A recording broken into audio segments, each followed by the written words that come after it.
right, turns out that next Thursday's debt deadline isn't nearly as dire as some would have you believe. Because to hear one credit ratings agency tell it, it does not automatically mean default when we're pushed up against the edge. Here's the way Moody's is explaining it. And this bears repeating here, and it does sound a little wonky, but if I can quote, will the government default after 17 October if the debt limit is not raised? We believe the government would continue to pay interest and principal on its debt, even in the event that the debt limit is not raised, leaving its creditworthiness intact. Again, what Moody's is saying is that when pushed to the brink, sort of like you and I at home, if we're pushed to the brink, we prioritize what bills we pay, our mortgage or rent first. We might let the MasterCard or Visa slide.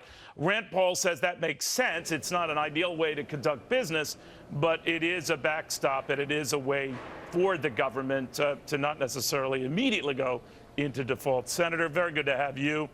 Nevertheless, they have been equating, that is, those of the administration, a lot of other prominent Democrats, that hitting this deadline is, in fact, defaulting, and they're scaring folks.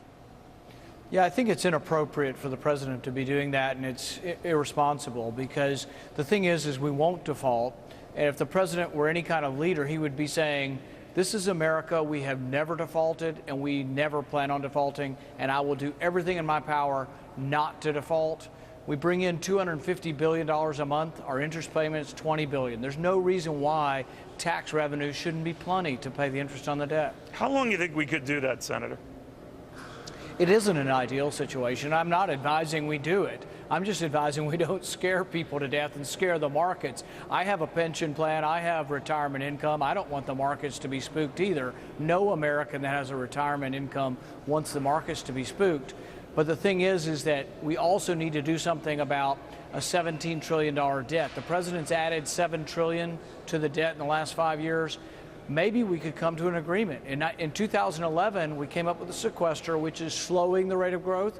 We need something like the sequester, equally dramatic, if not more so, to put us on the right course. We had the co-founder of Home Depot on with us a few minutes ago, Senator, saying, you know, the one positive you want to call of that's come out of the shutdown of the government is it's forced, you know, a lot less spending outside of those barriers and barricades they put up around otherwise open air monuments. In the long run, we've been saving a good deal of money and maybe pushing back that deadline, that October 17 deadline, when we're told we run out of cash. Do you agree with that? And do you think the deadline is actually much further back than that?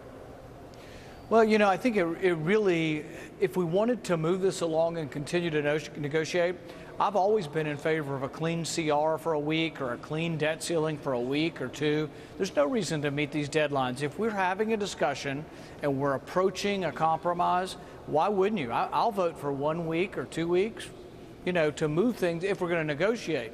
But the president doesn't want that. He wants, give me the debt ceiling, give me everything I want, give me Obamacare, 100% of what I want, and then I'll negotiate with you. And then we say, oh, yeah, we don't think you'll negotiate at all if we give you everything you want. So that's the big block right now, right, Senator? It seems that Republicans are open to some sort of a deal that would, you know, he's talked about that as the president, a rider or something in writing that would say, all right, you guys open up the government, I'm going to sit down and talk to you about these things.